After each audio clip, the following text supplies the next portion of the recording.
Você começou com uma frase que me chamou a atenção, né? Às vezes sai caro, né?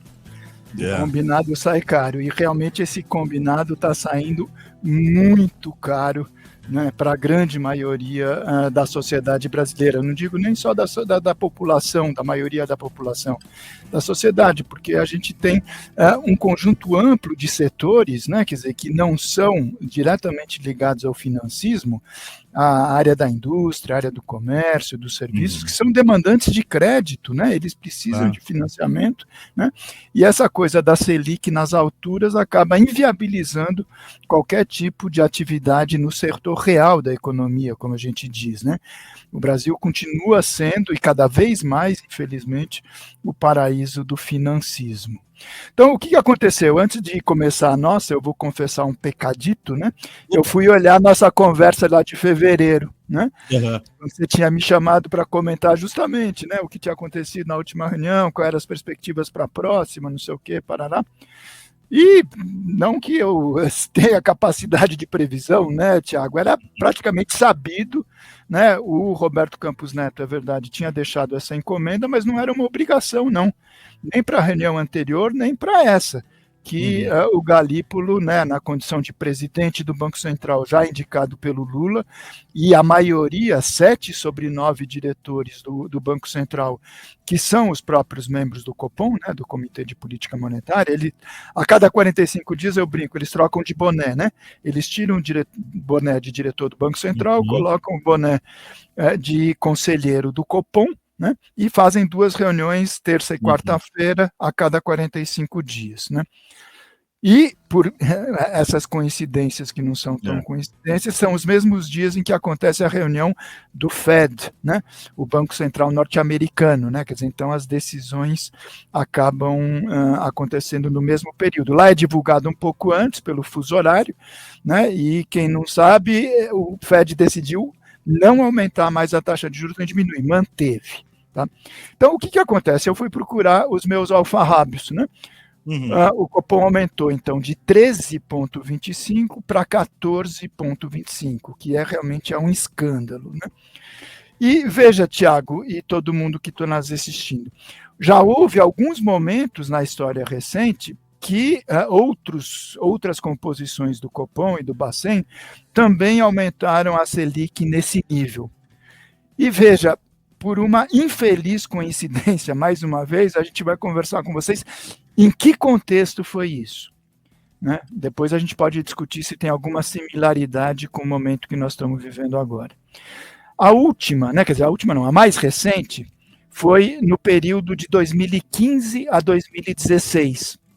Não por acaso, né, quer dizer, o segundo mandato da presidente Dilma, ela toma posse no dia 1º de janeiro, né, todo mundo deve se lembrar, e o que acontece? Ela promove uma mudança inesperada e abrupta na condição da política econômica. Ela chama para ser ministro da Fazenda um indicado do presidente do Bradesco, né, o Joaquim Levy, que é um cara super conhecido por ser monetarista, conservador, neoliberal, diretor de tudo que tem de ruim. Ele virou ministro da Fazenda e comandou uma recessão terrível e uma prescrição do quê? Austeridade fiscal e, na dobradinha com o Banco Central, Selic nas alturas. Então, ela toma posse 1º de janeiro, então aqui eu peguei, em julho de 2015, depois da Selic começar a subir pouco a pouco, ela atinge o mesmo patamar de hoje, 14,25, e fica assim há mais de um ano, até agosto do ano seguinte, agosto de 2016. Quer dizer, então foram 13 meses sob a gestão, né, do Joaquim Levy. Depois, inclusive, ele saiu, né? Mas, enfim, a Selic ficou, né, a herança maldita do austericídio ficou, provocando estragos enormes na nossa economia. Depois ela começou a baixar um pouquinho.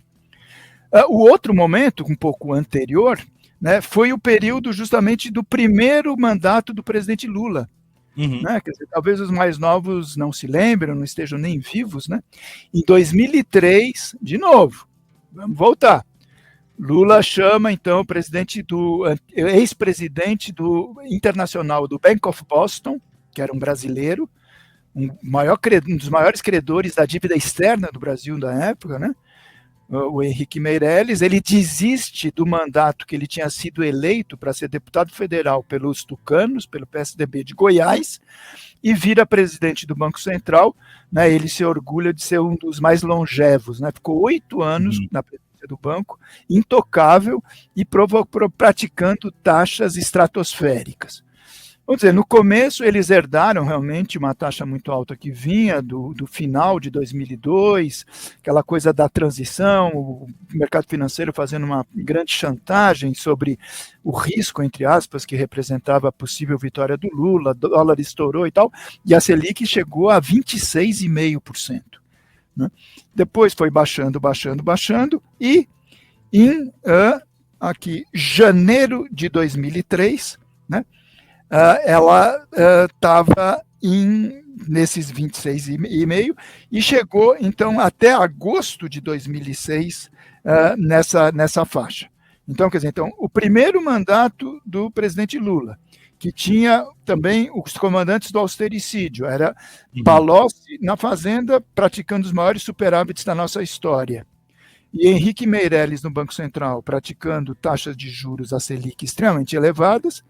Depois, no Joaquim Levy, né, aquilo que muita gente chama de um estelionato eleitoral da Dilma, né, que frustrou enormemente a grande maioria daqueles que apostavam na continuidade da mudança.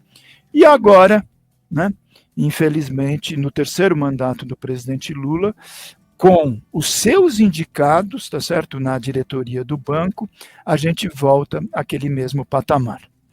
Se é que a gente pode, entre aspas, comemorar, mas não dá para comemorar, mas enfim, o que aconteceu? Você deve estar se lembrando, quando a gente conversou da última vez, com aquela mudança, o Brasil alçava, né, a desonrosa posição de campeão mundial da taxa de juros, taxa real de juros. Né? A gente pega a Selic, tira a inflação, dá uma taxa real, quer dizer, o ganha efetivo descontado da inflação de qualquer aplicação financeira.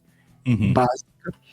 E agora, porque nesse período outros países resolveram passar na nossa frente, apesar dessa elevação, o Brasil agora está na quarta posição. Né? A gente está atrás da Turquia, atrás da Argentina, atrás da Rússia, pouquinho, né?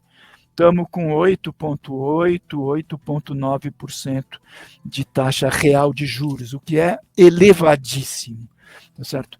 Então, veja, esse é o contexto geral da decisão, né? Talvez eu devolva a bola para você, se você quiser comentar um pouco, então, a respeito dos efeitos, das consequências políticas, econômicas dessa medida e as perspectivas, né, que a gente pode ter para a economia mais para frente.